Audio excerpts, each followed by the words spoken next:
Welcome to Okoboji Broadcast. I'm Jeff Thee, coming to you from the community room in the Dickinson County Courthouse.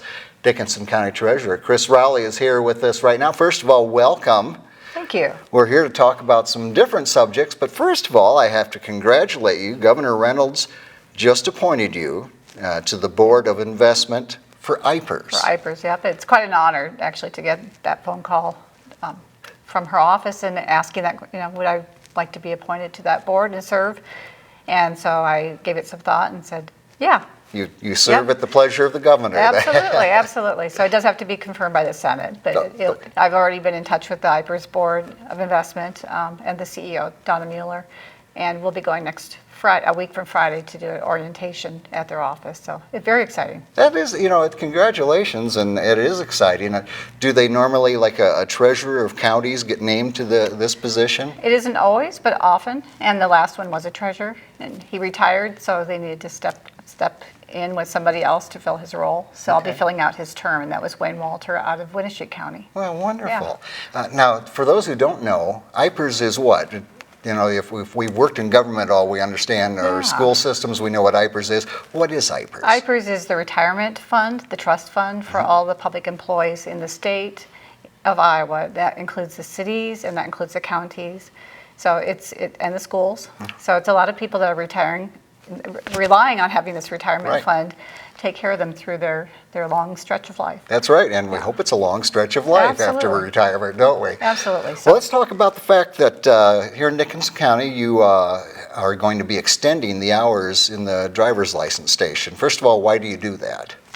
The driver's license station will be open until 4:30 now. It used to close at 4 o'clock, and I got to thinking that, especially with the Real ID coming forward with the dates for that it would be a good time to add that extra half hour to the end of the day and make it more convenient for people. Yeah, absolutely. And that brings us to our other subject, Kris, the fact that October 1, is that the correct date? Yep, October 1, 2020. 2020, coming up this year, on your driver's license, if you want to travel domestically or internationally, I imagine. One. Yeah. Yep. There's a little golden star that you have to have on your driver's license. Yep, to fly once October 1st happens. You can fly with a passport, and internationally you'll still want the passport. Of course. But in order to fly in the American flights or like even to Hawaii, any place like that, you need to have that star on your ID or carry a passport with you on the plane. And you'll also need it to go into some of the federal buildings or a nuclear plant, if you so chose to want to go see a nuclear plant. If you happen to go to a nuclear plant, yeah. Yeah, over near Cedar Rapids, who knows. But you'll need it too. And the federal buildings would be places probably like where Bill Northey works. Okay, yes. He's the Undersecretary for the Department of Agriculture. Right. That you currently have to show ID for that, and I think that'll turn into a real ID when that time comes in October. Yeah, so the extended hours here in our driver's license station will aid to that, so you can get in during your time and get that taken care of. And a great deal of people do have passports, but if you're flying domestically, you're often not going to have, unless you think about it, that passport with you. That's correct. And a lot of people don't like carrying it. They're worried that they'll lose it or somebody will steal it, so they'd rather not carry it. So it'll be very helpful to have the Real ID marking on your driver's license.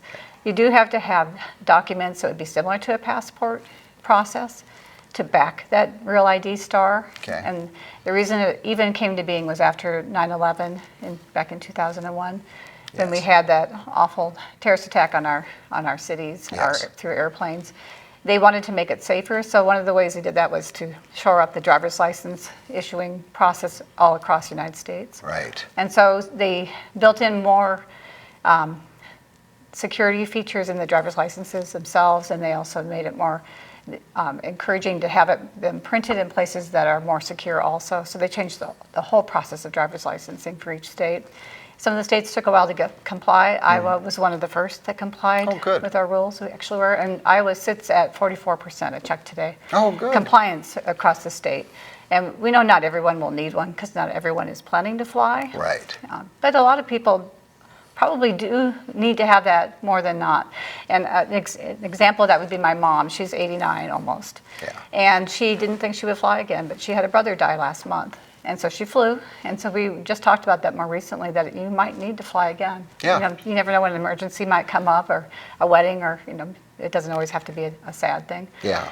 So she's actually getting her Real ID this May. Well, it's just a good quick, small investment that even if you don't plan on traveling, an emergency comes up or something that you have to travel across the country, you've got it done before October 1st. Right. Because you don't want to get hung up Right. with TSA. You don't. You truly don't, and you will. Yeah, and you will. You will yes. if you don't have that Real ID feature on your driver's license.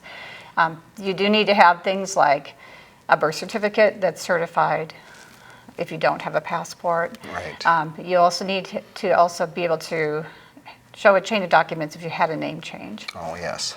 So if you have a passport and it is your current name, that's good. That's the easiest thing to do is bring in your passport, social security card, and you're going to be probably set to go. Yeah. If you've had a name change, just be aware that you can go on a website through the Iowa Department of Transportation, and we have a link to that Real ID on my website too here at the county level. Okay.